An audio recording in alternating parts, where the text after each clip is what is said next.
welcome to a special edition of Coronation Street, where we take a close look at a character who's lived in the street since 1983. His name is Norman Watts, better known to most of us as Curly. Curly now lives in number 7, and he was at one time manager of Better Buy's supermarket. But when he first introduced himself to Rita Fairclough, he was starting his life in the street in a much more humble position. Morning, Mrs. Fairclough. Morning. Curly Watts. I used to do a paper round for you. Well, that must be a while back. 7 years, 3 months and 6 weeks since I left. Hey, yeah, I remember you now. Nicknamed you Brain of Britain. I thought you went to grammar school. I did. I got 3 A-levels. See ya. Ta-ra. Having come back to the street after 7 years, 3 months and 6 weeks, Curly needed somewhere to live, and Emily needed some company. So they decided to help each other out. I was just catching up on the ironing, as a matter of fact. If I leave it till the evening, I never feel like doing it. Yeah, my mum says the same thing. At the end of the day, she likes to put her feet up and watch the telly with a bag of caramels. How's the hand? Oh, that's fine, Tar. Would you like a cup of tea? I was just going to... No, thanks all the same. I can't stop long. The thing is, about that ad you put in the Polly, I'd wondered if you'd done it yet. Well, I was going to have a try at writing a card out this evening, as a matter of fact, but, well, it's a question of finding the right wording. I mean, I do rather like the idea of a young person, but, well, to be honest, I wouldn't want someone who played the bongo drums or burnt joss sticks, you know, that sort of thing. Just a nice, quiet, normal sort of young person would do. If there are any these days. I'm normal. I never played a bongo or burnt a joss stick in my life. So what I was wondering, like, is, would I do? As my lodger? Well, as I said, I don't get on that well with the lads where I am, and I'd be right pleased to move in if you'd have me. And I do study astronomy, which is a fairly quiet hobby on the whole, unless I make contact with E.T. E.T.? Extraterrestrial. You must have seen the film. Oh, yes, of course. Well, no, I didn't, actually. You never? You missed a treat. Well, that sort of thing isn't really my cup of tea. Star Wars? Return of the Jedi? Close Encounters of the Third Kind? I mean, they're not just for kids, you know. I mean, apart from the technical brilliance, they're a sort of total experience. I tell you what, next time they come round, we'll go together. You'll enjoy it, I promise it'll be great. I'll educate you into a whole new world. Oh, but you've not said about me coming here yet. Are you willing to take me on? Well, it looks like I'll have to, doesn't it? If I'm going to complete my education. There's rather a lot of books, I'm afraid. Well, that's all right. There's plenty of shelves up in your room. Why don't you go up and start unloading them, and I'll make us some tea. Oh, I don't want to put you to any trouble. Oh, it isn't. I'm happy to do it. Now settled in Coronation Street, Curly's life was sorted out and uncomplicated. That is, until he set eyes on Sharon Gaskell from number 7. Oh, good morning, Mr. Morning. Watts. Now, this is Emily's lodger, this young gentleman. Hiya. Hiya, nice to meet you. I don't suppose you've met Sharon, have you? She's staying with Mrs. Fairclough for the time being. What can we get you? Get me? What did you come in for? Oh, he comes in to talk to me about astronomy and aerodynamics and Woody Allen and shoes and ships and sealing wax and all sorts of things. He's a great talker, is Curly. Yeah, maybe, but he still hasn't said where he's come in for. Well, I came in actually to, well, I was wondering, I'm going to the flicks tonight to see Woody Allen. Do you like Woody Allen? Not much. Why don't you like Woody Allen? I think it's his specs. Oh, I see. His specs. Now then, this is a shop. We sell things. What can we sell you? I'll take a packet of, wine gums, please.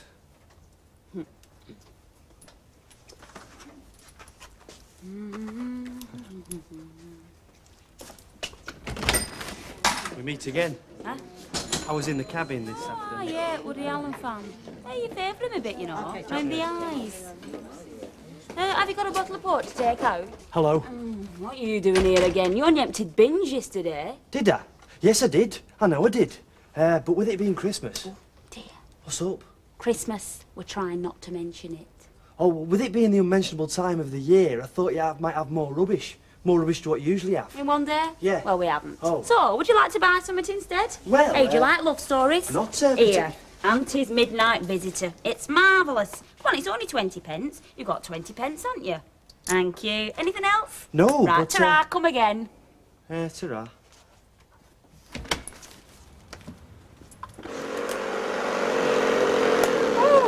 Half was open then. Flipping heck. What's the matter? She was there, right in front of me, and all I could do was ask her what sort of Christmas she'd had. This was Sharon, was it? Yeah. I'm an idiot. I am.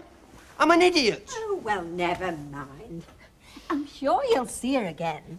And it can sometimes be difficult to know what to say. I know what to say. I've already said it. Well, written it.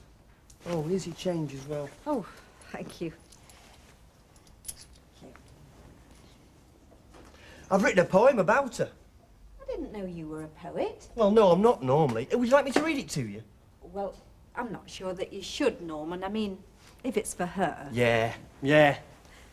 She's a very modern and lively young lady, Sharon, isn't she? You mean she won't like poetry? Oh, well, I don't know. You see, it's just that I found I can express my thoughts better on paper. Better than, you know, saying them. In fact, I'm thinking of giving it to her. I mean, I know it's not right good if you compare it with the Oxford Book of English Verse, but I'm not sure she's into that anyway. No. Actually, I'm quite proud of it. Right. I'm going to give it to her. And if she laughs, she laughs. Oh, I'm sure she won't laugh. Where do you think she'll be? The cabin? Oh, no, they won't be open today. Oh, no. Look, I'm going to have a cup of coffee. Would you like one? Oh, yes, please.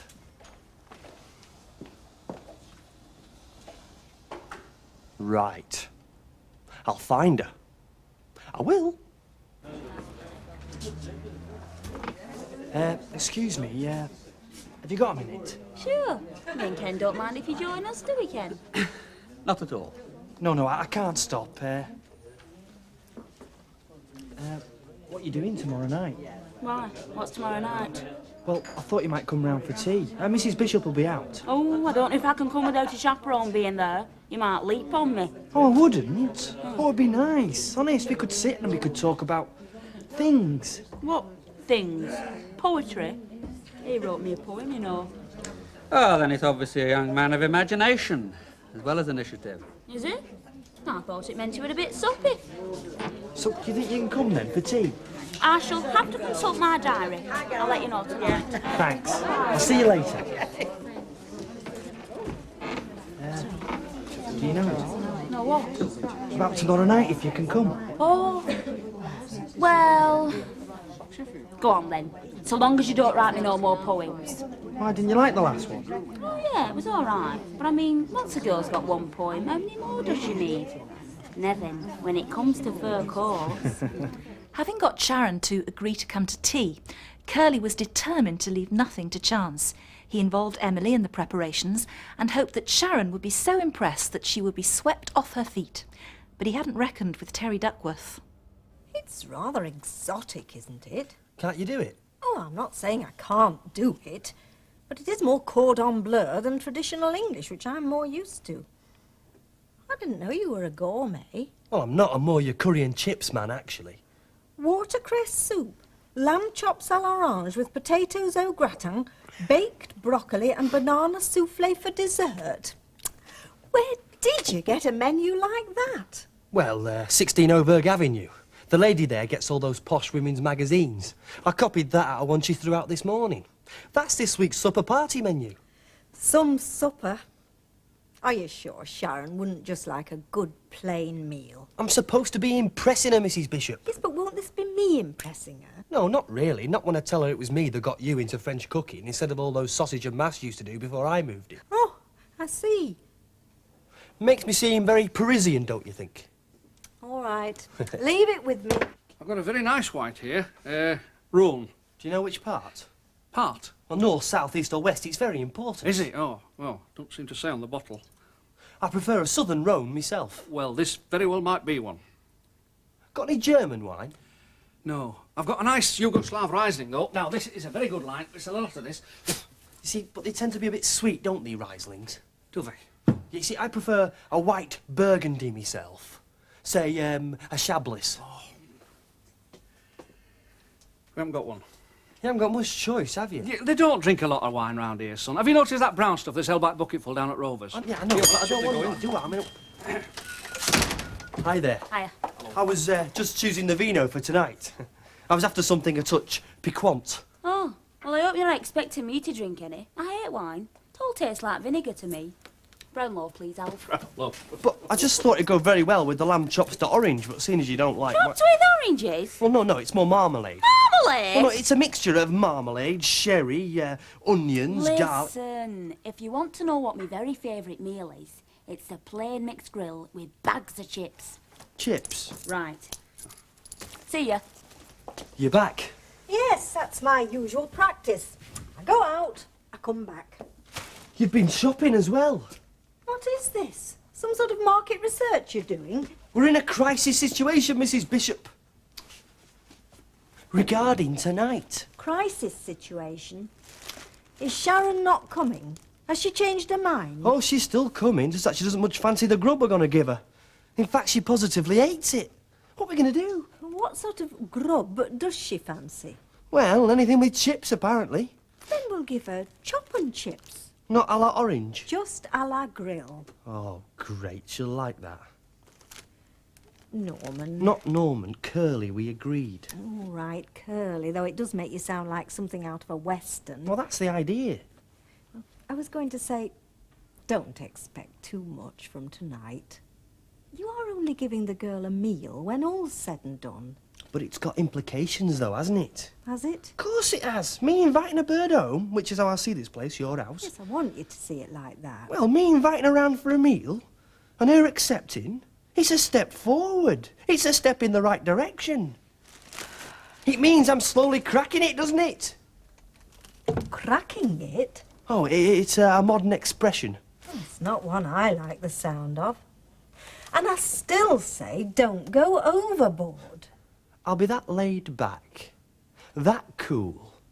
She'll think she's with Sean Connery. Really?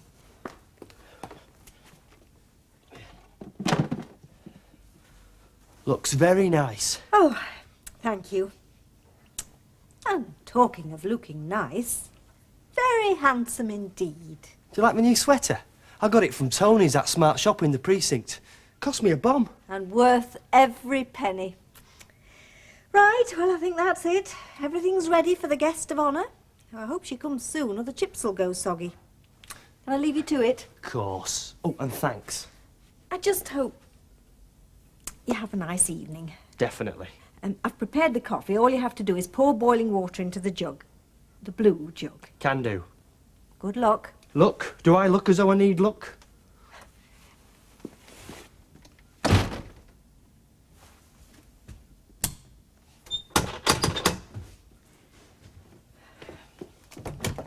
Oh, hello. Hiya. Come in.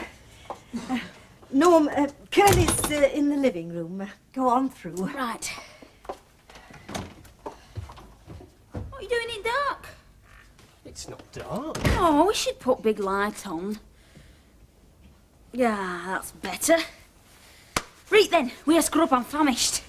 Wouldn't you like a drink first? There's martini, dry, of course, and there's sherry. Dry, of course. No, sweet, and there's beer. You got any lemonade? Lemonade? Yeah, you know, it's fizzy stuff and it tastes of lemon. No. Oh, I'll not bother then. You can have one if you like. Oh, no, thanks. I'm suddenly not thirsty. Right. I like your sweater. Oh, thanks. And you look, fab. I know. Right, Is it ready then or not? what? Meal. Yeah, it's ready. Well, let's have it then before it spoils. Good idea. Right. Curly the food. Yes, sit down, please. There's bags of chips. Oh, I can't wait.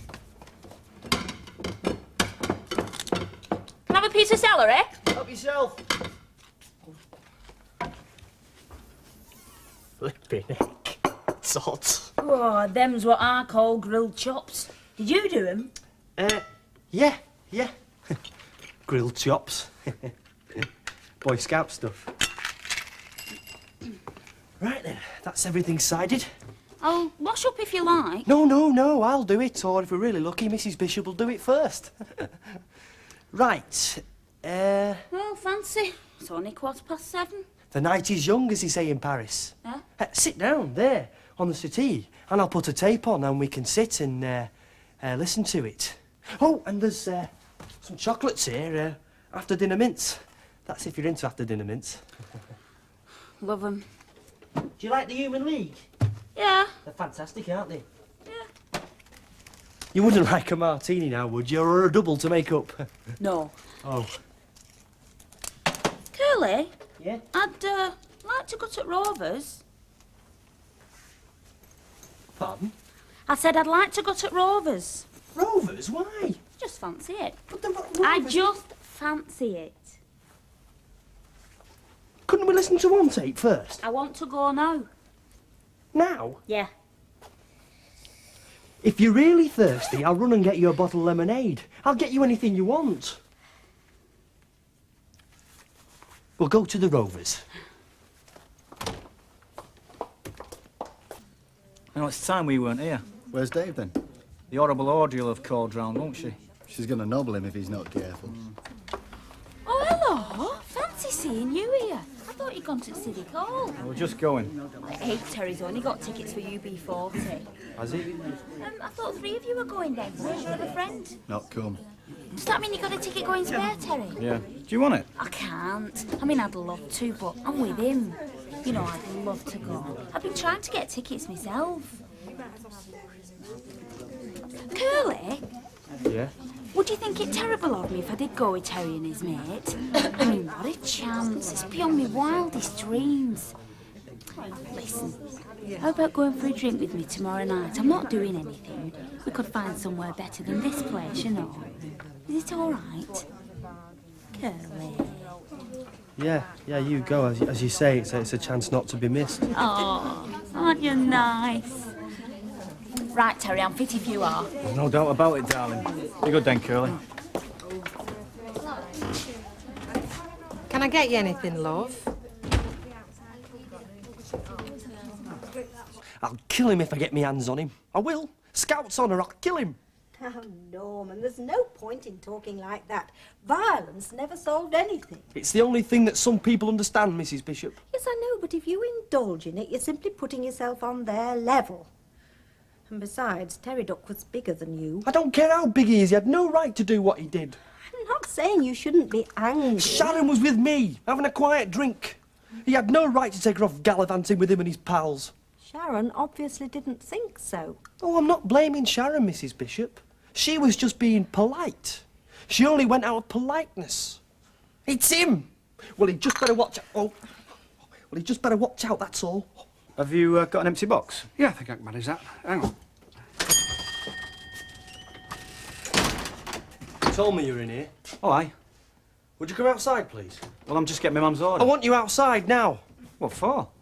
I want to punch your face in, that's what for. Why? What have I done? Don't come it. You know exactly what you've done taking Sharon to that concert last night, and now we're taking her out. I didn't hijack her. She was all for it. She was when you persuaded her. Persuaded her? I didn't want her mates. I've got more birds than I can handle already. You mean you don't fancy her then? Well, so as you notice, no. I only took her because she was dead keen on going. You were there. You heard her. Oh. So if you want any help cracking it, like building a muscle or two, because she likes them, here, feel that. Glad you didn't take me outside, eh? Well, there's no need now, is there? Yeah, dead right, there's no need. I'll see you then. Yeah, see ya. Norman? Curly's girlfriends usually didn't stay around for very long, a story which was to become only too familiar as time went on. But Curly wasn't the sort of person to dwell upon his misfortunes. He had other things to occupy him, and other things on his mind. Now, you're quite sure you got everything that Emily wants today? Yeah, I've got it imprinted on the tablets of my mind. half a pound of cooking cheese and 2 bilberry tarts. Yeah, well, that's what you said yesterday. You still came back twice for stuff you'd forgotten. Yeah, well, I do tend to be a bit absent-minded about trivial things. People are usually thinking profound thoughts, often are. Oh, you're usually thinking, are you? Profound thoughts? Oh, yes, yes. What is the meaning of life? What is beauty? Beauty, truth, truth, beauty. Fancy that. £1.10. Eh? It's another kind of truth. Oh. What you owe me for these? Sorry. Yeah. Excuse me. I've been standing here observing you. Well? You don't do yourself justice, you know.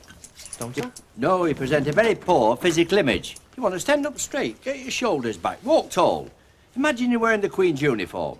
Remember the song, No One Can Compare to a British Grenadier? 90p. Oi! Change. Oi! Buns. Yes, Percy. Oh, I haven't come in to buy anything. I just came in to have a close look at that young fella for a friend. Morning, love. I'm after one of those loose leaf notebooks. What, ruled A4? Yeah, that's it. What project is it today, then? Hey? You're writing a novel, aren't you, Curly? The Binman's Tale, Weatherfield with lid on. You always get things wrong, don't you, Rita? Norman's not a writer, he's an astronomer. Well, I dabble, you know. Charts and everything, haven't you? Oh, I hope you don't think I'm being nosy, but Emily lets me have a little glance now and then. Oh, feel free. Well, I mean, I just think it's very exciting, you know, seeing all the stars and their positions or courses or whatever you call them, all plotted out. Well, I mean, even the names themselves are like symphonies, aren't they? Saturn and Jupiter, Neptune and Mercury. Like Taurus and Vega are doing some very strange things currently. What are they? And they reckon Jupiter's second major moon has got an ocean, 50 kilometres deep, in which low forms of life might exist. Do you know, I bet there's folk on Jupiter say the same thing about Weatherfield Canal. Rita, don't be so silly. This is a serious subject. Norman, do you ever come across anything that you can't explain? Well, I don't know. I might have saw something last night. But you see, I've got to proceed by a process of elimination. But at 1 o'clock, I saw a little green light on a downward trajectory over the tip. Cheerio. Bye-bye. I'm not intruding, am I? I mean, you did mean come in when you said it wasn't locked. Yeah, sure. Is it Mrs. Bishop you're after? No, as a matter of fact, I think you're who I'm after. Me? Well, there's no queue.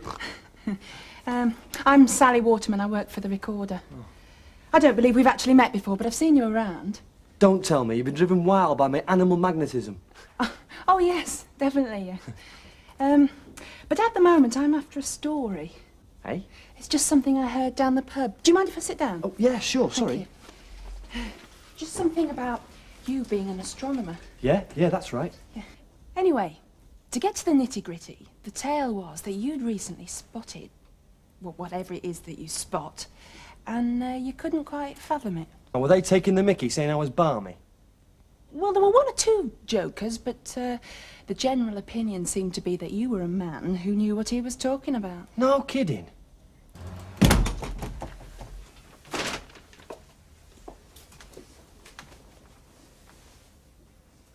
Oh, that was fascinating. It really was. To be honest, I did sniff a leg pull. But now you've sort of explained, you know, how it all sort of fits together. Oh, I'll just get me bag then. You must have left them down there when I dragged you upstairs. Hello. Hello, Mrs. Bishop. You're back then. I was just showing Sally me charts. See. Hello. Hello. I suppose you've heard, have you, Mrs. Bishop, about Curly's sightings? I beg your pardon? What I saw last night, what I've been logging. Miss Waterman agrees it could have real scientific significance. Do you study astronomy then, Miss Waterman? Not exactly. They're going to do a piece on me. Piece? You mean an article? Oh, well, that's very exciting. Yes, I've got all my notes now. Just be a question of getting Ken to okay it. Bye then. I'll see you out. I'll be in touch then. Right, see ya. Bye-bye. Well, fancy that. Well, I reckon she'll do an in-depth think piece on me work as an explorer in space. I think people will look at me in a different light once this is published, Mrs. Bishop. I am not the sort who expects an invasion by little green men, said tall, bespectacled Mr. What? He expects an invasion by tall, bespectacled green men. What's all that then? Young Curly's got his picture in paper. Here, I've got hold of it. Bin man boffin spots UFO. Here, let's have a look. Here, you Stoner Crow, look at this. He's got his photo. Hey, up, Mr. Binman Buffin! Hey! Something in the paper, is there? There certainly is, Sunshine. You are Weatherfield's own stargazing dustman. Here, listen, I like this bit. Keen amateur stargazer, Mr. Norman Watts says he can offer no scientific explanation for his sighting. He's dead set, however. Yes, I suppose we are talking about what the layman would call a flying saucer. I didn't say it like that. I did say flying saucer, but, you know, in a kind of ironical tone of voice. It's a bit dodgy, that, love being ironical, especially around here. They can put you away for it. Well, you never want to admit it, Curly, not seeing flying saucers, love. I saw a flying saucer the other night. Mind you, there's a flying cup with it and all. My mum slung it at me dad. I can hear you, and I'll be down there in a minute. Can I have a look at the paper, please? Yeah, be my guest. Can I have the honour of buying you a drink? Oh, yes, I'd like a half, please. A half, please. A small price to pay for the privilege of drinking with a celebrity. Oh, no. What's up, love? Have they not spelled your name right? Oh, that's the main thing, Sunshine. Get your name spelled right. There's your beer there. It's all jokes, sis. It's taking the mickey. She keeps going on about me being a dustman. How much do you want?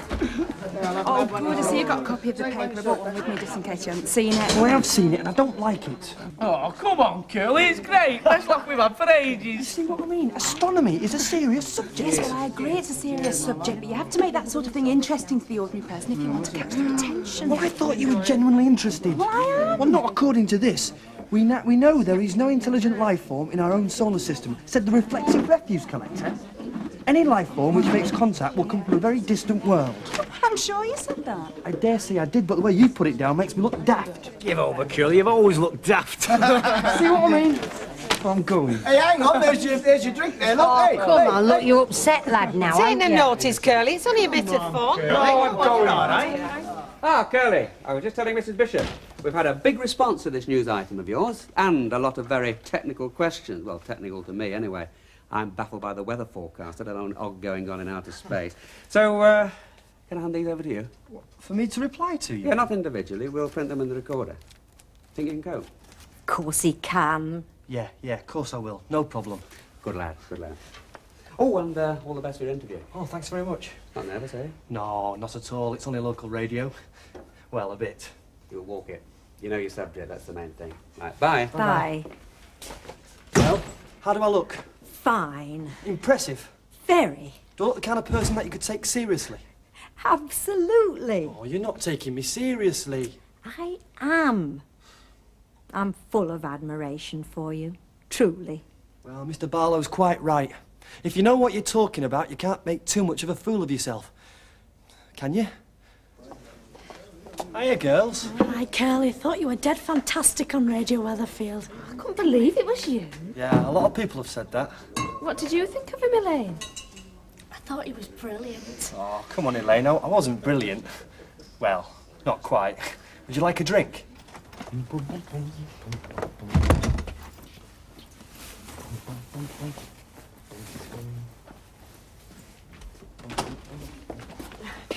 Norman, Mr. Pilkington's here. You know, the man who... Oh, yeah. He's very keen to see me, isn't he? Well, I think I should warn you. He looks perfectly all right, but there's something about him.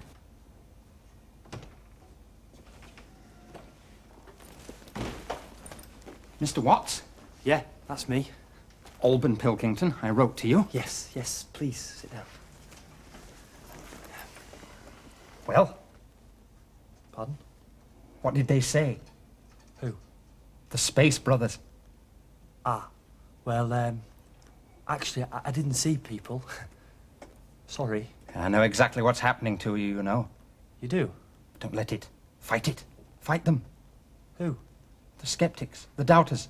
Don't let them persuade you didn't see anything. You didn't meet somebody. I didn't. Come on, admit it. I'm a friend. No, honestly. All I saw was a shape and a light in the sky. No humming. No paralyzing white light. No vapor.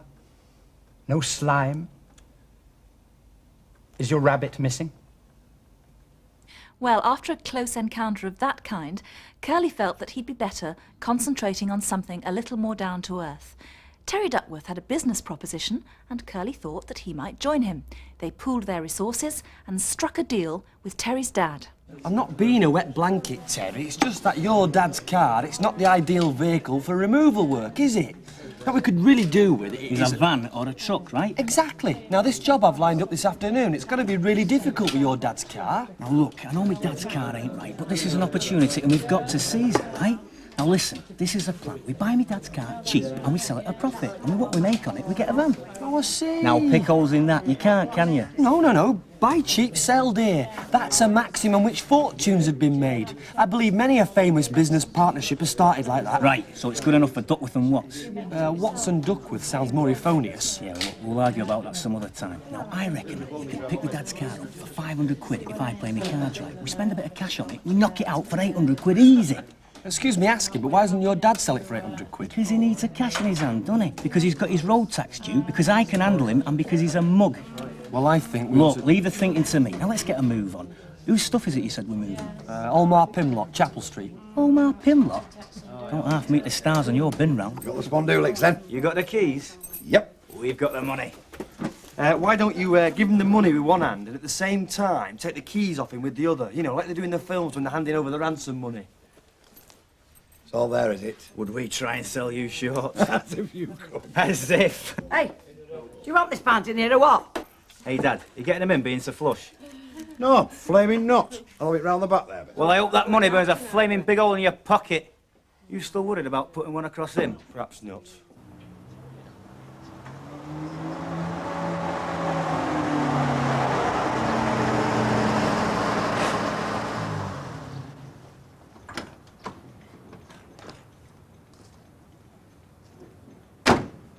There you are, sunshine. Better bargain than that, you won't get this side of the smoke. 800 in Redditch, you got yourself a light removal van, passion wagon, etc. Can't be bad, can it? Bit clapped out, though, innit? Well, it's better than driving the old bin wagon around, though, innit? Not much difference by the look of it. Clapped out? What do you mean? Take it for a spin. Only no bombing it down the M6, so clock the mileage. All right? OK. See ya. Cheers. Hey, imagine, Terry. Watts and Duckworth, expert removals, distance, no object. Hey, mastermind. I don't want my name plastering over anywhere, do I? When you're doing a spot of moonlight and you don't want to broadcast it, do you? Oh, yeah, I suppose you're right. Hey, Curly, you're keen on art, aren't you? Rembrandt and all that. Oh, aye. I often nip into the art gallery, you know, exhibitions and that. A good turner one on at the moment. Great. So you're just a chap to get this painted. Dark blue or maroon. Use your artistic judgment. Ho, ho, very funny. Hey! I hope you're not planning on leaving this monstrosity in the street. It's a flaming eyesore. Don't you be talking about my mate Curly like that. It's this object I'm on about. Hey, look at me when I'm talking to you, laddie. Now get it shifted or I'll have the council on you. OK, Adolf. Wagons roll.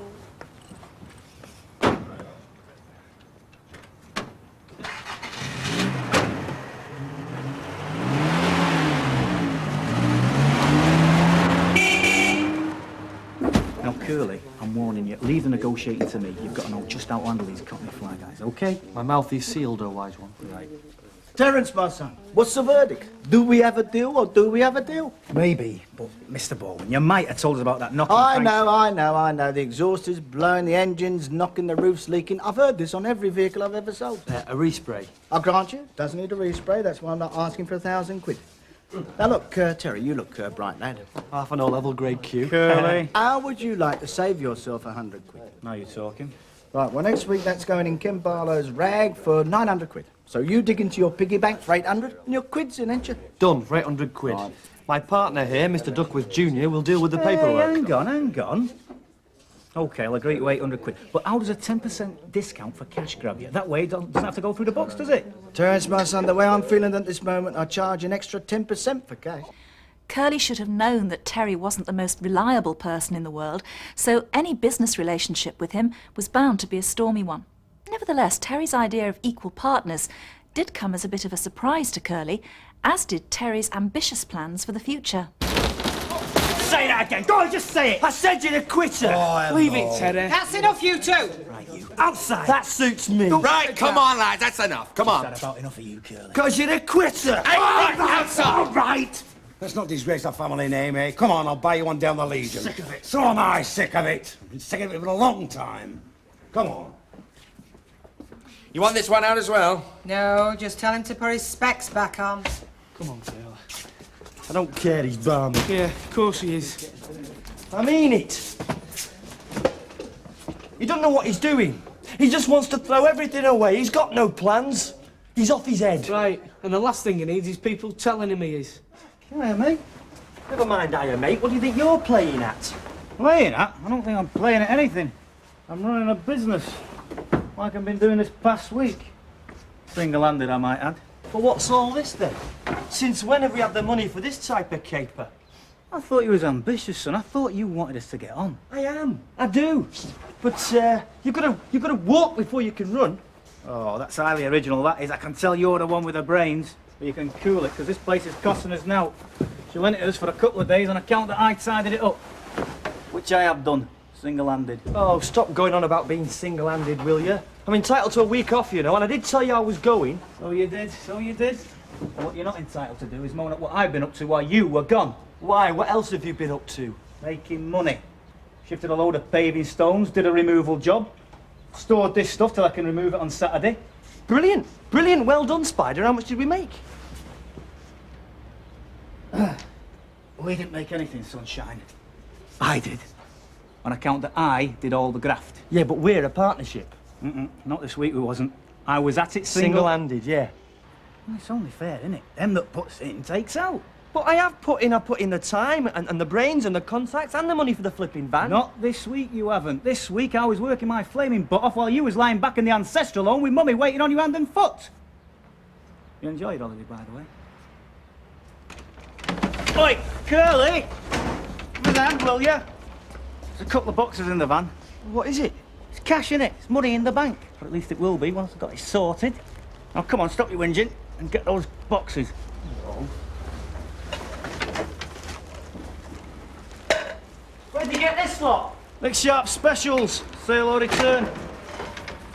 Oh, aye. And what we're going to do with them? We're going to sell it, aren't we? And then we're going to sell more and more and more. Oh, come on, Terry. Listen, this morning, my man forked out nearly £5 for this sort of rubbish to a lad that come to the door. He was soaking wet, she said. She felt sorry for him, she said. So, starting this morning, we are going on a knocker on the new estate, preferably soaking wet, and we're going to make our fortune. Not with this. Listen, because I'll tell you, if my mum can feel sorry for this geezer to the tune of £5, we're going to get ourselves flaming adopted, mate.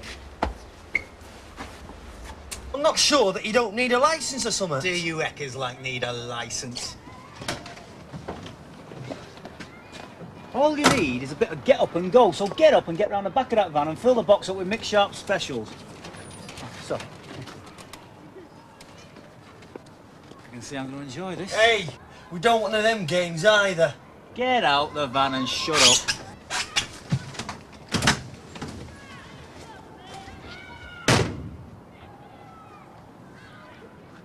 Oi! Sunshine! Is your mum in? No, she's got to work. My dad's in, he's on dome. Oh, is he? Very interesting, that. And where do you live? Round corner, number 4. Do you want me to show you? No, thanks. Have a nice day. Yeah, all right. Right. Can't wait, can you? Come on.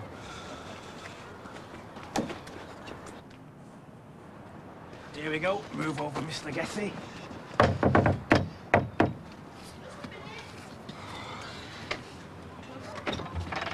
Yes? Ah, good morning, Mrs. Ledbetter. Yes, Ledbetter. Is your husband in by any chance? Oh, no, he's out at work. Ah, work. Did you hear that, Norman?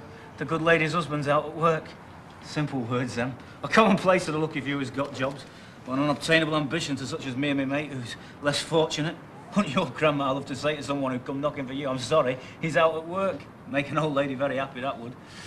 Yeah, we could have got jobs at the foundry, but, well, what with his perforated eardrum, you can't ditch a mate, can you? No. No, but I digress, madam. Let me explain. We'd like to speak to the both of you because, well, you see, we think that husband and wife should make these decisions together. And you know how it is nowadays. Get some pretty dodgy characters knocking on your door. And you want the man of the house around to make sure that no shady goes down, don't you? Well, like I say, he's not in. Of course he isn't, he's working. Anyway, you're safe enough with us, and I'll tell you why. Because we do not hold with what is going on today. All this violence and scrounging. We might be out of jobs, but we are not going to be burdens on society. He'll tell you, won't you, Norman? I mean, why should we take handouts from what your husband pays in taxes? So I'll tell you what we are doing. We are bringing to your door the very finest selection of cleaning items in the north of England, madam. Yes? Tea towels, dusters, polishes. Now, come on, feel that. Look at that. Now, never mind the width. Feel the quality. It's very nice. But I get mine down the supermarket. Let's go, Terry. Hang on, hang on. Yes, and I bet by the time you've carried it all home, your arms are aching something rotten, am I right? Well, Yeah, now why suffer? I mean, they should charge you less for making you carry it home, but do they? They do not, no. And I'll tell you something else. Every item in that box is a copper or two cheaper than you pay down at the supermarket. And being the efficient housewife that you obviously are, you know how the coppers mount up. Look, you're our first customer, right, Norman? Yeah, right. So, take this top quality ironing board cover with our very best wishes, and thanks again for sparing us so much of your valuable time. go on then. I could do with a bit of furniture polish. There you go, madam. Help yourself, hang on a minute. And Aladdin's cave at your disposal. All good stuff. 2 pints, please, Bet. And Chuck is over him. You're not getting me at them games, Terry. Would have made his granny very happy. Could have got jobs at the foundry. And where the hell did he get my perforated eardrum from? Don't ask me, it's your perforated eardrum, isn't it? listen. Just shut it and listen. Now, feel in your pocket. 5 crisp fivers, right? And the same in mine. That is 50 quid clear profit in half a day with one of us selling. Now, just think what we'd have earned if there was both of us at it in a full day. Yeah, but I can't tell tales like you, Terry. Well, make up some of your own then work out what we'd earn in a 5-day week, and then start dreaming how you're going to spend it at the weekend. Thanks very much, Bet. Cheers. The good times are coming, Curly. Drink to them. Good morning, madam. Good morning, madam. Indeed. Would you be interested in purchasing any of these high-quality household equipment? A big smile. Tea cloths, polishes, and dusters. As you ponder, perhaps I should say a little bit about myself. Far from being your ordinary door-to-door salesman, I am, in fact, working my way through an open university course in nuclear physics. Enormous smile turning to trouble look. But alas, this does not entitle me to government support. On the contrary, I am very much persecuted against. Therefore, these humble dusters, polishes and bottles of window sheen represent a humble man's attempt, last-ditch attempt to better himself in a very hostile world. What are you on about, you great bird? Oh, come on, Teddy, how long have you been there? Long enough to be worrying about your sanity, mate. Yeah, give us this and stick it in your bin. Oh, come on, I've been working on that all morning. Listen, forget it. This is the attitude you have to adopt, right, to the business of door-to-door selling. We are providing a service to the city, to the people that cannot get out to the shops. Like the invalids and the grandmothers and the moms with young children. We descend like angels bearing their daily household requirements. If you say so. I do say so. So we go out there and we sell hard. Hard? We are magnificent, ruthless, and confident. Are we? Yes, we are. But at the slightest whiff of a refusal, you tell them that you're on the dole and you can't afford the medicine for your sick granny. Savvy? Oh, come on, Terry. I've told you I'm not into lying. Well, it's nearer the truth than that open university rubbish, isn't it? Besides, we are worse off than people on the dole. I mean, we're drawing now. We've got all these overheads. We've got the van, the yard. Come on, everything. Terry. How can you say we're worse off than people on the dole, eh? Dole people's got nothing. We've got this business. We've got hope. They've got nothing. Just one miserable day following another one. It's totally immoral, Terry. Let's sell dishcloths, Curly. Swing those arms, sell stretch those dishcloths. legs. Hey, what do you think this is? I will succeed in business without really trying. Why aren't you out flogging? I can't face it, Terry. Door after door slammed in me face. I'm shattered. I'm getting a complex. I can't do it, Patter, for stammering. Pull yourself together, you big fairy. It's so humiliating and depressing. Haven't you made us out? Well, yeah, 50p. But I put that in. I dropped me box and a tin of polish rolled down a grid. Brilliant.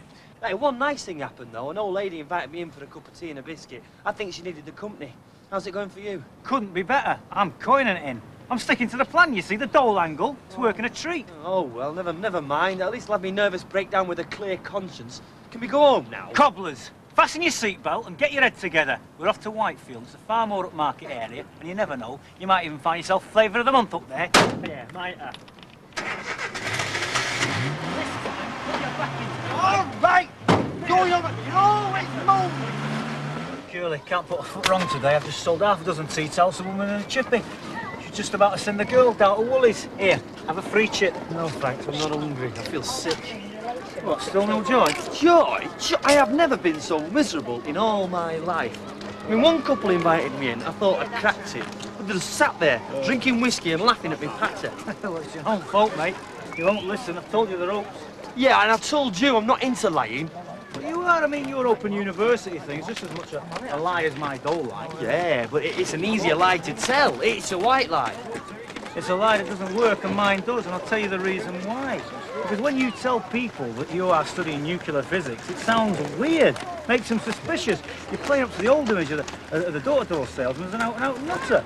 Tell them you're down and out, and they'll be sympathetic. They'll think you're enterprising, they'll believe you, they'll think you're on the level. Yeah, but I won't be. What does it matter if they know you are? Oh, but Teddy, why should we lie, eh? Why should we have to? Oh, come on, Curly, you sound as if you just got out of the pram. Just look out there, eh? It's all lies, eh? I mean, look at telly, look at politics. It's all cobblers. I mean, why are we having to do this in the first place, eh? I mean, why aren't we in some penthouse playing strip poker with some dead eager young heiress? Because the lies in high places keeping blokes like us down under, mate. Yeah, but two lies don't make a truth. Sure, but they might stop a grumbling stomach or stop a leaking roof or drum up a bit of business. Yeah, all right, I understand that, Listen, Terry, but... all we're after is a way of getting around to making people believe that they need what we're selling. It's a sales technique to make them more kindly disposed towards us. Eh? I mean it diffuses a doorstep confrontation, doesn't it? So pick a lie that does the job, and it's not even a lie, really, is it? You know, I've never really thought of it like that before. That's quite radical, quite revolutionary. Give it a try, eh? Trust your Uncle Terry. Yeah, right. Give some chips. Good spirit, lad. Come on. Here you go. Brew's ready. Pal. Right. What's the readout? Well, I'm sorry to tell you this, mate, but due to my late burst of success, I pipped you at the post. 102 to me, 93 to you. 195 quid in a day. Put it there, pal. I know, it's incredible, isn't it? I mean, we're all into profit now. You know, what an asset that mug of yours is, you know. The Richard Branson grin in reverse, the curly sulk. I can just see it now on billboards up and down the country, selling records and flights to New York. The incredible sulk. You taking a mickey? Am I heck? But I tell you something, I'm glad I got you to ditch that university patter and stop smiling at people. You were scaring half the life out of them. Hello! I've just popped in to bring your boots back. Whoopee. Well, don't you want me to show you what I've done? Yeah, I do, Mrs. Bishop. Where on earth's all that come from? We've been door-to-door selling. Very enterprising move, eh? We've made nearly 200 quid. My word. It's going to be very hard to account, though, isn't it? Bits of cash flying in from all directions. It's going to be nearly impossible, I'd say. What a shame. Still, I mean, we've got to make the dosh wherever we can. I mean, beggars can't be choosers, can they? No, I suppose not. Hey, but it's great fun, though, Mrs. Bishop. We're like a mobile library. Saints on wheels, eh, Terry? Swooping down and brightening up the neighbourhood with our doorstep badinage. Well, I heard from Mrs. Duckworth that you were having a dreadful time, Norman. He was this morning. Near suicidal, weren't you, Norm? Then he started listening to me. Yeah, I made over 100 quid this afternoon. That's more than he made all day. All right, big head. How on earth did you manage that? Well, it's business technique, isn't it, Terry? Or, lying, as it's commonly known. Terry? Lying? Have you been lying, Norman? Only to engage folks' sympathies, Mrs. What Bishop. exactly have you been saying? Well, only that I'm on the dole and I can't afford the medicine for my sick granny, that's all. Oh, Mrs. Bishop, don't take it like that. Bye, Emily. Mind how you go now. What did you have to go and tell her that for? It's a laugh, innit? What's the money for? What are you up to? Look, I didn't want to talk about it in the pub, but how much do you reckon our van's worth? The van? I don't know, not a lot. But what's that got to do with it? Well, 500 quid, do you reckon? Would that be a fair price? 500 quid? We'd never get 500 quid for it. No one in the right mind would pay that. Well, maybe I'm not in my right mind then, but here you are. 250 quid. Oh, I don't get it. Who's bought it? Me. I'm away, Curly. I'm getting out. Taking the van with me. I reckon you're getting a fair price for your half of it. What are you on about, Teddy? What are you talking about? I've had it with round here, Curly. I'm gonna try and look somewhere else. Don't ask me where, because I don't know. Just gonna get in the van, I'm gonna drive till my money or my petrol runs out, whichever comes first. Oh, don't act the goat. What's the money for? I've told you, I'm taking the van. Everything else is yours, you can have it. Petty cash, any money to come. All this stuff here. Whatever you can make out of it. I never know when you're being serious. Oh, I'm serious, all right. There's nothing for me round here, Curly. What there was, I've had. Oh, this is just because of that Linda, all this is. You're just feeling sorry for yourself, that's all. You're dead wrong, Sunshine. If I stayed and just put up with things the way they are, then yeah. Then I'd feel sorry for myself. That's why I'm getting out. So I won't have to. So, you're really going then? Yeah. I'm really going. Terry, you can't just go. You can't just go. Well, what's to keep me? Well, what about me? I'm your partner, remember? You were my partner, Sunshine. Partnership's dissolved. Oh, I see. And that's that, is it? End of partnership, just like that. Well, what did you expect? A presentation dinner and a gold clock? Look, Curly. I've got to get away. Sorry if it mucks you about, but I've got to go. Still mates, eh? Yeah, of course. Okay. With Terry gone and Curly's business ideas now in tatters, he decided that he needed to reassess his life. He needed a proper job, in addition to which perhaps it was time to give the fairer sex another chance. With that in mind, perhaps living with Emily wasn't such a good idea anymore, so when he met Shirley Armitage, he thought that it was a golden opportunity for a new start. He made arrangements with Alf Roberts to take the flat above the shop, and he and Shirley moved in.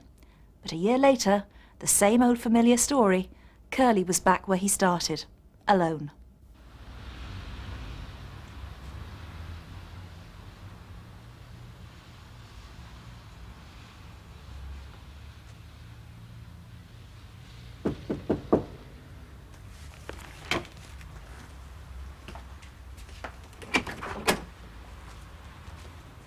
Don't be daft. Come in. Come on, shut the door behind you. I've not changed into a blood-sucking monster overnight. Look, Curly. I knew you were coming. I could sense it. Curly. Look, before you say anything, let me say my piece, eh? All right. Well, first off, I'd just like to say how much I've missed you. I mean, living together all that time, a year, well, you occupied a lot of my space. Well, all of it. And suddenly, you were gone. And it was like you died. And every day, I kept seeing this ghost walking past the window. It was very, very spooky. I didn't mean to hurt you, Curly. Oh, you haven't? Well, a bit. But it's made me think, Shirl, about us. Curly. Look, let me finish.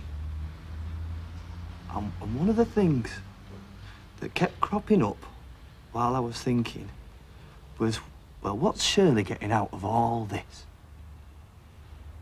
And I have to admit, not a lot. Well, that's not true, not at first. Not at first, no. It was brilliant at first, but most things are. And then we got complacent. Well, I did. I slipped into the old pipe and slippers routine. And I have to admit, I enjoyed it. It was comfortable. But a relationship, it has to grow, it has to develop. A relationship, it's a living thing. Which brought me to my great idea. What idea? We should get married. Married? It's a logical progression, Shirl. People, they fall in love, and they live together in a kind of experimental marriage, and then they do get married. That's the whole point. The experiment hasn't worked. Of course it has. It hasn't. It has for me. It hasn't for me. Well, why? Where hasn't it worked for you? Oh, I shouldn't have come. Please, Shirley, tell me where have I gone wrong, because I don't know. There's lots of reasons. I'll change. I'll do anything you want. Listen to me. You were right. I am dead. I feel dead about us. I don't know why. It's just happened. Not because of anything you've done. Not because of anything you should have done. It's just happened. And I'm sorry. You've met someone else, haven't you? No, Kelly, I've not. Then why? I told you why. As best I can. There's nothing else I can say. Nothing. Please leave me alone. It's over, Curly. Finished. Oh well, back to concentrating on getting a better job. Curly went for several interviews, but his decision to work for Better Buys was going to affect his life for some time to come. Deciding to give up the flat and take lodgings with the Duckworths was going to have some effect on his life too. It wasn't long after starting work at Better Buys that Curly took an interest in Kimberly Taylor, and after some hesitation, they arranged a night together.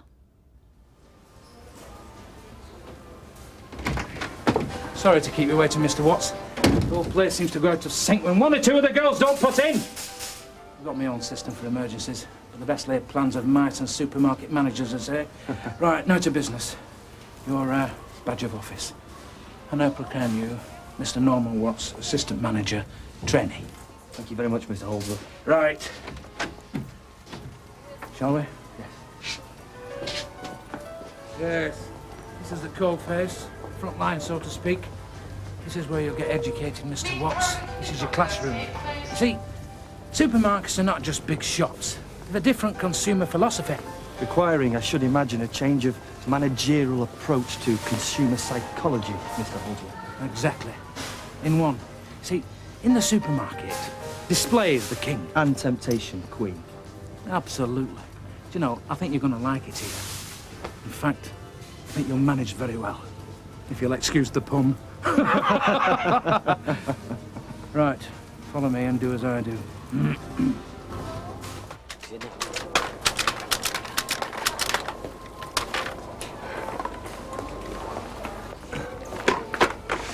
Everything all right?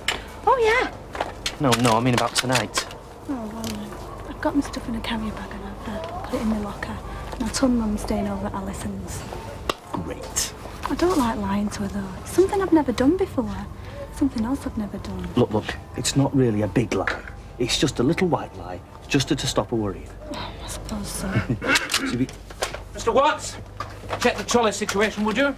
They're all over the place. It creates a very untidy impression. Will do. Good morning, Miss Taylor. Good morning. What happens if they come back? Who?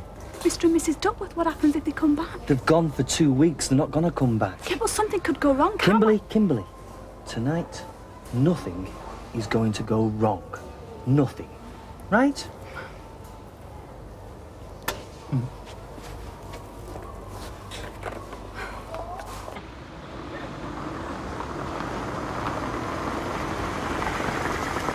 Oh, no, look! What?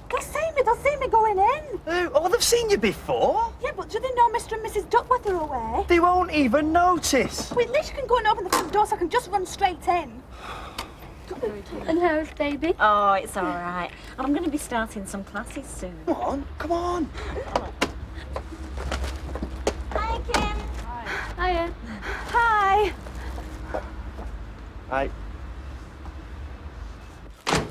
Oh, no! What? I thought you said they wouldn't notice. Oh, OK, they saw you. But they're not going to bother. They just saw you come in. That doesn't mean anything. It's just so furtive. I feel like a spy. Look.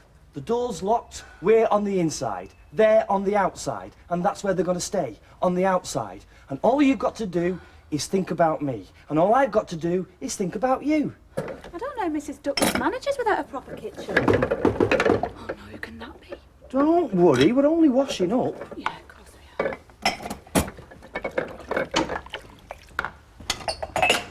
Ah, Mr. Holdsworth, come in. I just thought I'd come over and keep you company, because I know you'd be on your own and I've... Ah, Miss Taylor. Hello, Mr. Holdsworth. I'm sorry, I hadn't realised. Oh no, sit down. We were just washing up, weren't we, Curly? Yeah, we've just eaten. Oh, well, I brought this bottle of wine, but I suppose I'd better leave it with you you must two. stay and have a drink, mustn't it, Curly? Yeah, I'll open it. Well, Mrs. Duckworth's gone away on holiday, has she? Yeah. Well. Good night. Right then, shall we finish the wine, or... No. But you finish it. I just don't feel like it. Hey. What? Relax. I can't. Look, Holdsworth's not going to say anything if that's what you're worried about. I don't think I am, really. Well, that's okay then. I got the impression that you were a bit... No, I mean, it's not that I'm worried about. It's more than that. What, Sally and the other two? I don't think they're going to... No! It's not what they think. It's what I think. Oh. See, when I come round here tonight, well, I thought I'd feel happier about it. But I don't. Well, that's just because Holdsworth came round. No, it isn't.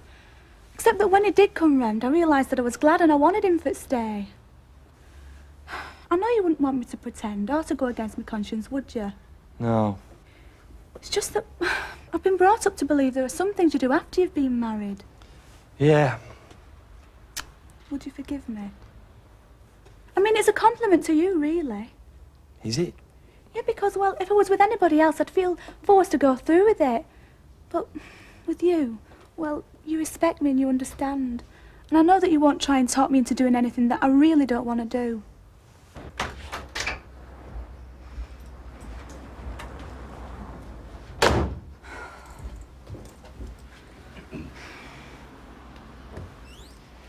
I've brought Norman with me.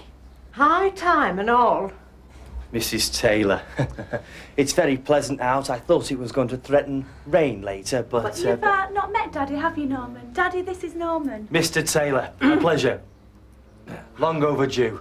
I was hoping to make your acquaintance. I can't say I'm pleased to see you, Norman, because I'm not. I'm very disappointed, Norman. I thought more of you, didn't I, Daddy? I thought you were a decent lad. Well, obviously, we've got a misunderstanding here. I mean, that's why I'm here. He'd best sit down. Sit down. You see, I'd be more than happy to put both your minds at rest. I mean, the last thing I'd want is anybody labouring under a misconception, as it were. I don't know what kind of a girl you think our Kimberly is, but I'll tell you straight. She is not that kind of a girl. Is she, Daddy? We brought her up to know better. Well, if you just let me explain. I'm not disputing the fact that we actually spent the night together, No. under the same roof. No, because you can't. And she told us she was staying the night with her friend Alison. She never told lies before. Not till she went working at that Better Buys, did she, Daddy? Mr. Taylor's got a good mind to go down there and tell the manager she's not going to be working there anymore. Oh, I wouldn't do that, Mr. Taylor, because as I'm sure that, as Kimberly told you, nothing happened. Nothing that shouldn't have happened. Nothing. As Kimberly will have told you, we're churchgoers in this house, young man. That doesn't mean we don't know the kind of things that go on these days. But it's true, Daddy, honestly. Don't you dare say that word. You that lied to us about where you were sleeping. We brought her up decent, to respect herself and her body. Well, I do respect herself. I mean, that's why nothing happened. See, I think too much of her, you see. And we both agreed, didn't we, Kimberly, that we'd both rather wait until marriage.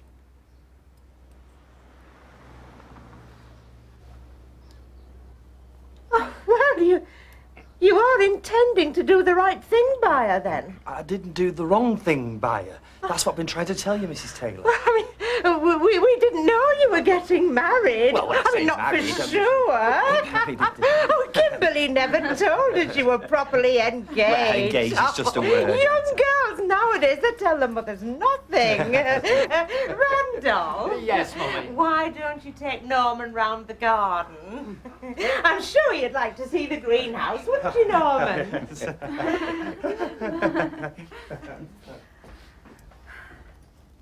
Well...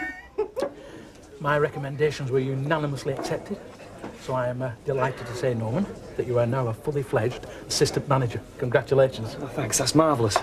In fact, I can't say more. There are those at head office who see you as the coming man. Really? Oh, really, yes. In fact, there's no limits to the heights you can go. You must look to the stars. But if I could give you one word of advice, please. See, this firm we both work for, it's a very forward-looking and progressive one. But it does tend to frown on liaisons between management and staff. Now, rightly or wrongly, that's not for me to say, but it does. And I can't help but notice that you and Miss Taylor have been increasingly in each other's company. Well, I'm not trying to pry. All I'm saying is, the future is there lying ahead. The supermarket of your choice, the hypermarket at Widnes even. But I shouldn't fantasise about having Miss Taylor at your side when you get there. Are you with me? Oh, yes. May I be frank with you, Mr. and Mrs. Taylor? No, that's not going to work. Right, I'm going to be brutally frank with the pair of you. Do you really want your daughter to end up an old and lonely spinster?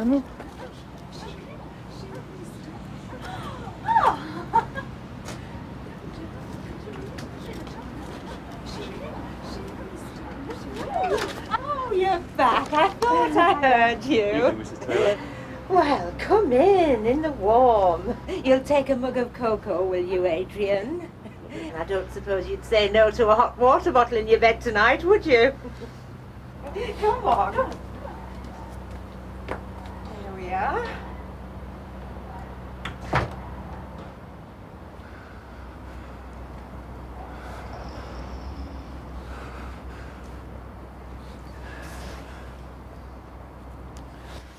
Another failure with the ladies, so true to form, Curly decided to put it all behind him, and what better for a brand new start but brand new lodgings. So when Angie offered him a room, it seemed like a good idea. Life was looking up, especially when Raquel took an interest in him, but Raquel could be a tiny bit jealous. So, when did you have in mind? Anytime, you can move in now if you like. No, you see, because I've got to go to work. What about tonight? Yeah. Jenny's cleared her room, you can move in straight away. She's paid her rent till the end of the week, so you don't have to pay anything till next. What about Mrs. Fairclough? I mean, have you told her about it? Well, she's away just now, but she knows I can't afford the place on my own. Yeah, but you see, isn't she expecting another... What? Well, another female. I don't see why she should mind if I don't. No, it's just that, well, people might... Well, you know what people might think. There's a lock on your door. I mean, I'm not bothered, Male, female, it doesn't matter. Well, then? Right, then. Well, I'll bring my stuff round tonight, then. Right, I'll see you. And just one thing, seeing as you brought the matter up. I know some men think that women were created to cook for him and clear up after him and down the socks for him, but there's going to be none of no, it. No. No, I don't see women like that. I mean, I'd quite like to, but I haven't much choice. Not with some of the experiences I've had. I'll see you. Curly, you're not moving. What's all this about moving? Look, I'm sorry, Jack, but I think it's the best for everybody. Look, can't you think about it? I mean, take a couple of nights to think about it. Look at how I've been. She's broken-hearted, isn't she? I'm not moving far, Jack. I'll see you both. Yeah, but it won't be the same, will it? I mean, this Angie, I mean, what are you moving in for her for? She won't coop for you like how Vera does, you know. What is it? Do you want a bit of privacy for you and your new girlfriend, do you? I mean, come on, have the run of the house. Sorry, Jack. Oh, Curly, come on! Don't worry, there's not much more. It's okay. No. Right, so you're taking a lodger then? Just the one. One might be enough. But with all the washing, ironing and cooking, it's not like sharing with a bird, you know. Oh, Curly and I have already had a little chat about that. Hello? Raquel, come in. Is it all right if... Your house? Well, you told me to come round, so, here I am. Oh. Raquel, Angie. Angie, Raquel. Hello. So you're the student, then? Well, Curly talked, I thought I'd find you with your nose in a book. Oh, no, not tonight. I've got a party tonight. Oh, I should be so lucky. Sit down. I'd make a cup of tea, but I'm in a bit of a rush, so make yourselves at home. And I'll see you when I get back, if you're not already in bed. I'll give you a key, didn't I? Yeah. Right, OK, then I'll see you later. Bye. I've still got one or two things to... Oh, it's all right. I'm in no rush. And Angie's not going to be back till late, is she? I mean, she don't even know whether you'll be in bed when she gets in. Right, I won't be a minute. It's OK. I give up. What? Oh, come on, I'm not blind, I'm not deaf. I can see this house has certain advantages that ours doesn't. Oh, come on, Jack, it's not that. Just don't overdo it. 2 women can be a terrible drain on a man's energies. But pace yourself. Give your body a chance to recover.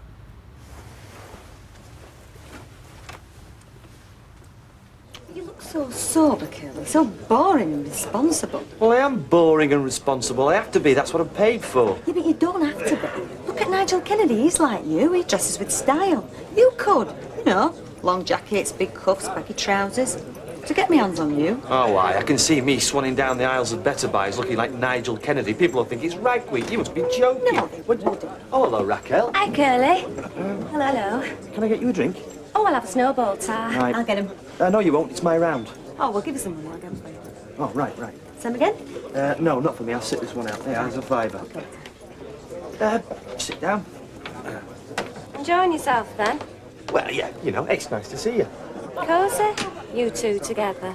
Well, we were just, What? chatting. Is that all? Yes, that's all. Good. So, how are you? Oh, I'm worried about Buxton, Curly. Why? You'll have a great time. Yeah, but... Well, I'll be on my own, won't I? No, you won't. All the other girls will be there. There'll be loads. But I mean at night, Curly. I'm going to be all alone at night in my hotel room, aren't I? All night. Curly, Yes? you wouldn't like to come with me, would you? Yeah. Yeah, I would actually. Yeah. Rather a lot. Angie, I will have that drink. Pint. I love a man who knows his own mind.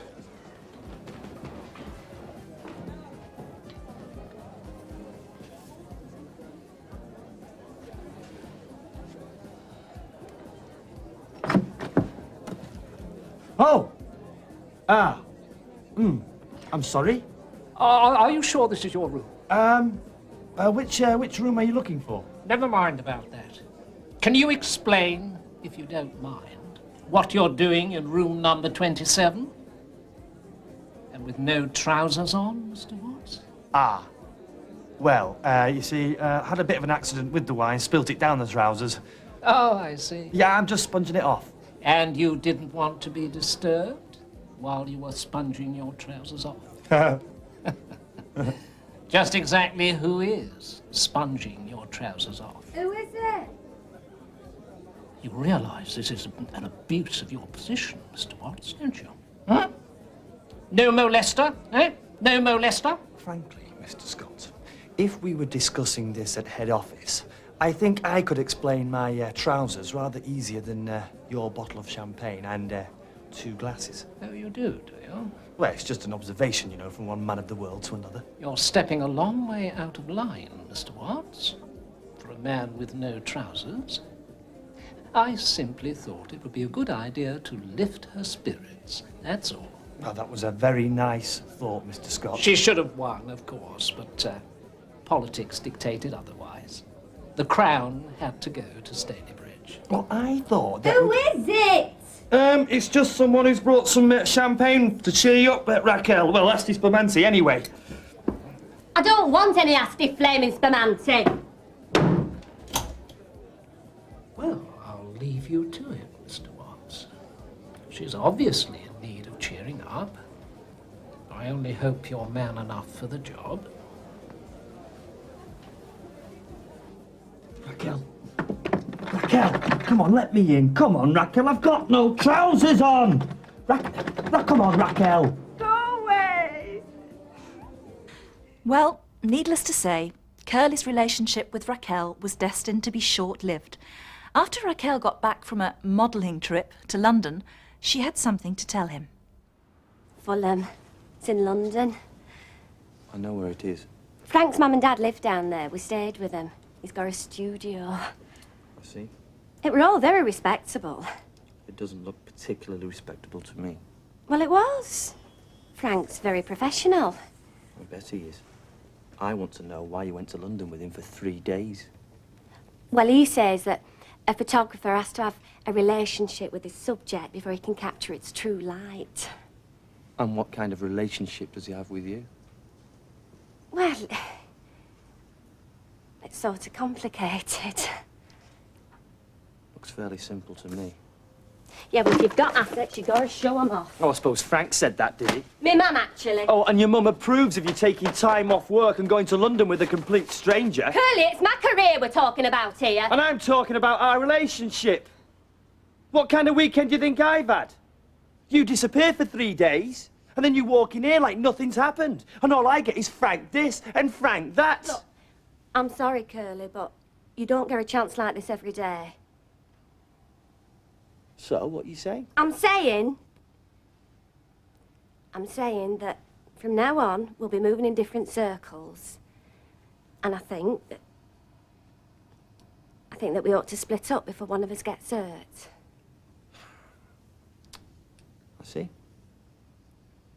Oh, I mean, you're great when it comes to duty rosters or displaying tins of soup. In fact, you're probably one at best. Just not for me anymore. Look, I'll see ya.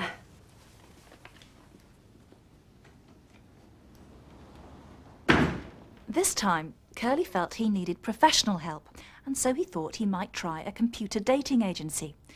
The computer's idea of an ideal partner for Curly came as a bit of a surprise to him.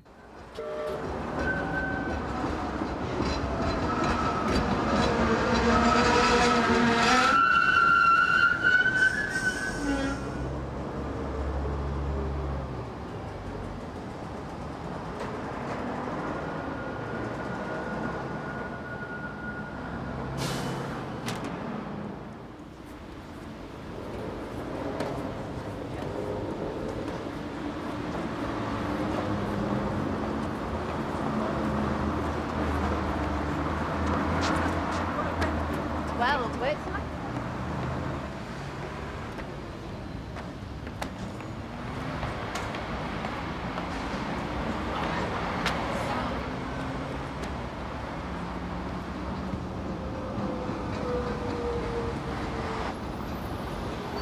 Miss Shaw? Yeah? Kimberly? Curly? Thank you. Oh, I feel just like I'm in a film. So you're enjoying yourself then? Oh, more than I ever dreamed. And are you glad that we met again? Oh, Curly, do you need to ask? Are you? I couldn't be gladder. It's just that when we're together, it feels so right. With the other girls, well, I just didn't feel comfy. Not the way that I feel when I'm with you. That's not very romantic, comfy. Well, is this romantic enough for you?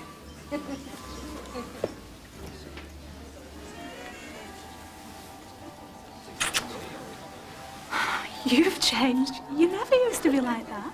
Well, you never let me be like that. Perhaps I've changed too. We did a lot of stupid things last time, didn't we? I don't want to talk about last time. It's this time that counts. We are lucky to have another chance. Yes, we are. And I don't want to make a mess of it this time. I don't want to let you get away a second time. You see, Kimberly, I've got a lot of plans for the future. And they all include you. I love you, Kimberly. Please, will you marry me? Because I want you more than anything in the world.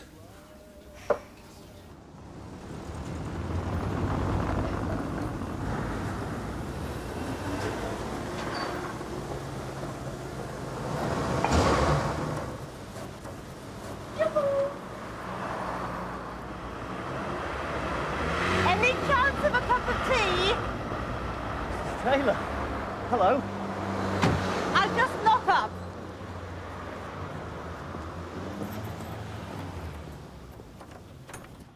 Angie! Angie! Oh, no. Angie! Oh, no. I'm not imposing, am I, Norman? No, no, not at all. Come in, come in. It was just that I was passing when I saw you, and as it's nearly tea time, I thought, well... Good idea. I'll put the kettle on. Right.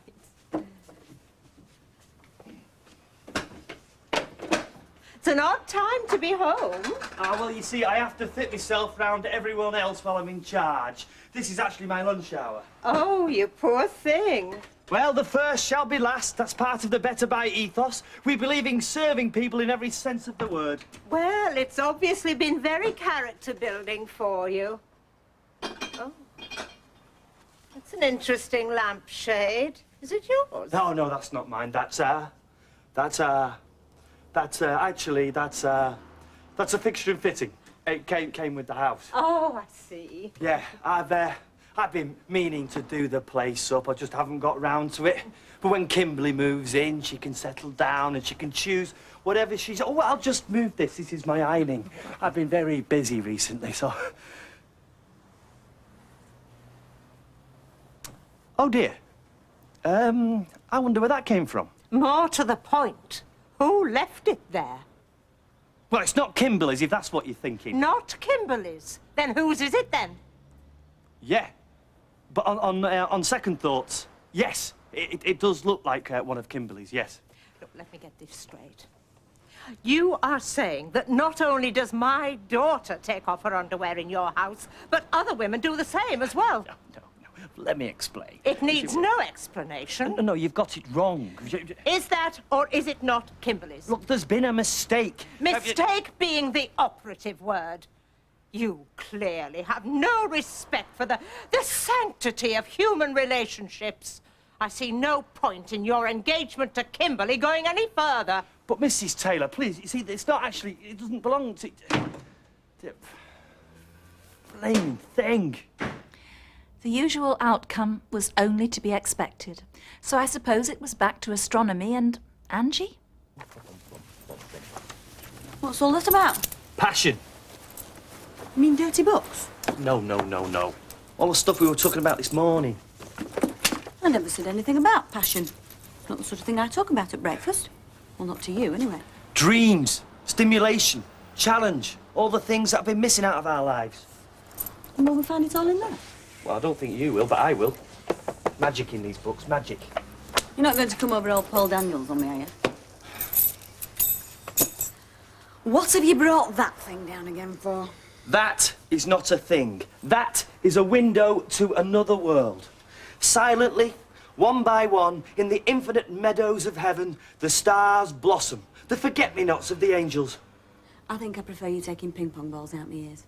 Oh, all right, I won't bother. But remember, you're the one that said there's not many people can bear our souls to. I know, I'm sorry. It's just that sometimes you're very teasable, curly tops. So if you're so keen on astronomy, why'd you pack it in? I don't know. Life moves on, doesn't it? Got a job, got engaged. Got yourself grounded. In a manner of speaking. But it used to give me a real buzz. On a dark, clear night. It's like you could leave the Earth and get up there amongst it all. Sailing through solar systems into other universes. And you can see all that through that? Well, no, not this one. If I'm going to take it up again, seriously, I'll have to get myself a more powerful one. Probably a 6-inch motorised reflector. Sounds impressive. So where are you going to do all this stargazing from anyway? Your bedroom window? No. In the observatory I'm going to build in the attic. You weren't serious about that. Of course, yeah. Move a few slates, put a window in, piece of cake. You're right, Angie. There's got to be more to life than 9-to-5 drudgery. We have to erase our sights from the gutter. And if we don't do that, well, we only got ourselves to blame. Well, as a pastime, it certainly beats knitting rugs. Hiya. Does it work? Yeah. It's brilliant. So what's the first for? Well, what is the point of looking at the soul of the universe if you've got no one to share it with? Well, let's have a go. Blimey, Curly, is that the moon? Yep. Oh. God, it's like you could reach out and touch it. It's like I can see mountains and black things. They're shadows. Shadows of the mountains. 250,000 miles away. It's amazing. And you've got all this going round in your head when you're stacking toilet rolls for Reg? Well, I suppose I have. Makes you feel better. You see, you could be the greatest person in the world, or the biggest failure. But out there, it doesn't even register. It makes being Reg Holdsworth's assistant a little more bearable. I don't know, it's a mystery to me. What is? Why they called you 40 watts at school. It wasn't because I was dim. It was down to the shape of me head. Well, why didn't they call you 100 watts or 150 watts? Because they couldn't count. 150, that's what I'm going to call you from now on, because I think you're brilliant.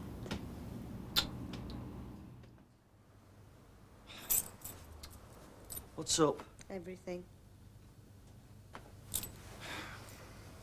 You mean you've not finished it? Nope. Well, Baldwin's not going to be pleased, is he? It wasn't.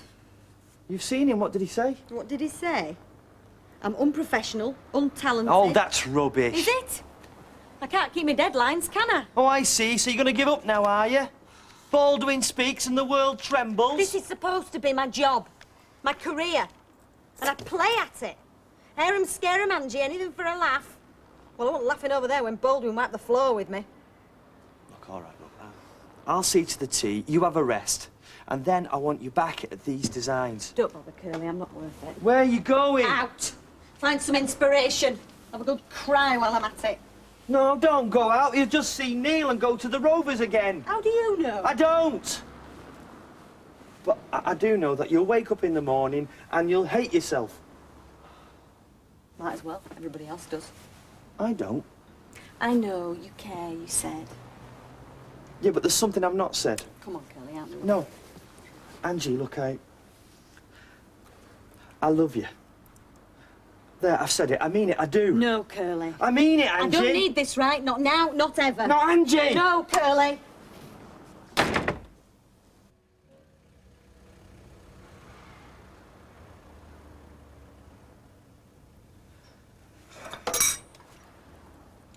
Look, I'd appreciate it if you kindly forget anything I might have said last night.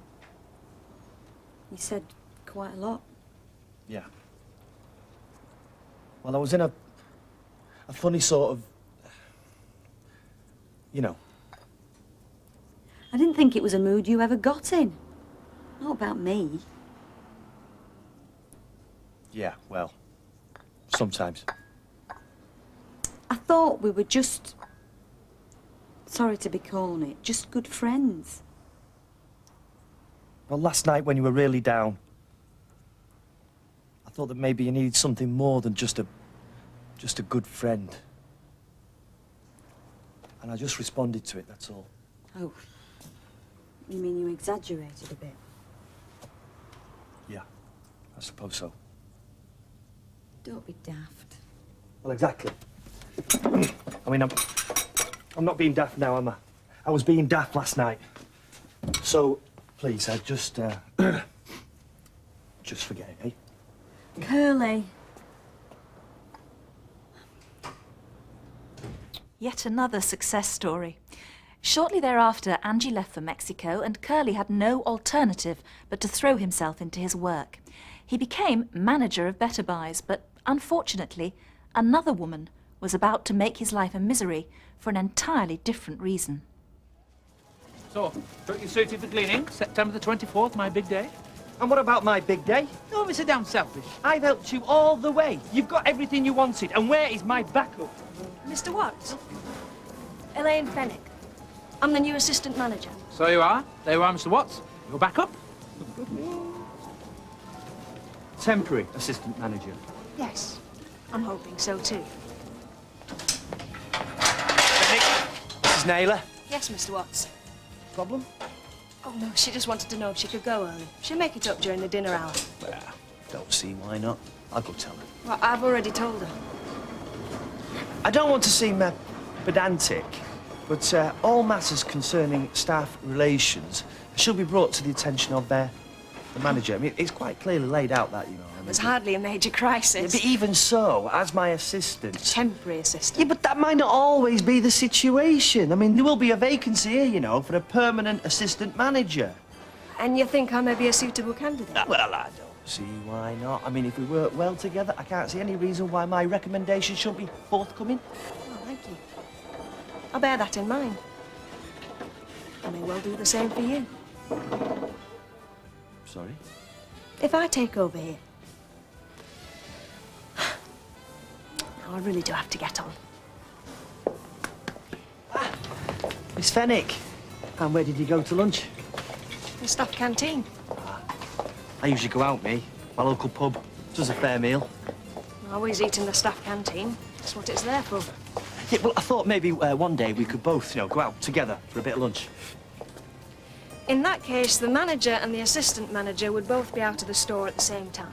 Head office policy is quite clear on this. That's true. That's very good, Miss Fenwick. Look, I can't keep calling you Miss Fenwick. It's Elaine, isn't it? And I'm Norman, officially, but I only answer to Curly. Head office likes executives not to be too buddy-buddy in the work environment, Mr. Watts. There is a life outside the working environment, you know. Even if head office isn't aware of it. Now, you're here in a strange town, presumably living in digs. Why don't we go for a quiet drink, you know, tonight? I don't know what you're after, Mr. Watts, but it'd be a waste of your money and my time. Right. Right. No more Mr. Nice Guy. Although Curly was now the manager of Better Buys, Reg Holdsworth was still his superior. And when Reg and Maureen were having a little bit of, well, domestic trouble in their run-up to marriage, who better to look after his boss's interests than Curly? Do you know, Curly? It's true that poster over there. It's true that. Hey? What? Do you like poetry, Curly? Oh, that's not mine. It was Angie's before she moved out. Oh, Angie. Oh. Well, you like to keep her, because it really suits you, that. Just honestly. With my sap wine. Oh, I'm sorry. That's really rude of me to do that. I'm sorry. No, don't worry about the wine. I get it on discount. Manager's card. No, I'm going to the shop. I'm going to go and get another bottle of it. Well, the shop will be shut now, won't it? Don't worry about replacing it. I mean, come on, if it made you feel better. No, but we haven't got any left, Curly. Well, I thought you were going down to the Rovers to tackle Reg. No, Curly, listen. Do you know something? Let me tell you. You have made me feel pleasant and calm and really peaceful. Do you know that? Now, I'm not going to ruin that, am I now? Oh, Curly, you wouldn't know this, would you? Do you know why you wouldn't know it? Because you have a very appealing nature. You ought to... You wouldn't know it, you see, you wouldn't know it. Because you're not an arrogant man. Oh, he used to be like you know, when he was young. He did. When I first met him, he was trim and young. That's an appealing nature. So, it's really like going back in time, this guy, really. With everyone now against him, Curly was really glad to see an old flame of his return to the street, and he was determined not to get it wrong again. We wish him well and hope that this time he has found happiness. Who knows? I hope you've enjoyed this look at Curly's life and that you follow the trials and tribulations of Curly Watts in the future. I told you to glam yourself up and make an entrance. I couldn't face it. Just makes it easier to say you've been poorly. Excuse me, pal. Tell me much.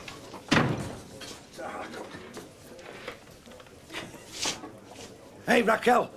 Oh, Jack. Oh, Oh, give us a minute, love it. Oh, give us all. Oh. Raquel? Oh, God, it's locked. Not another night and I'm flaming 5-pound bag of frozen peas. It's great to see you. And you. I've thought so much about you. You're a true friend, Curly. Come here.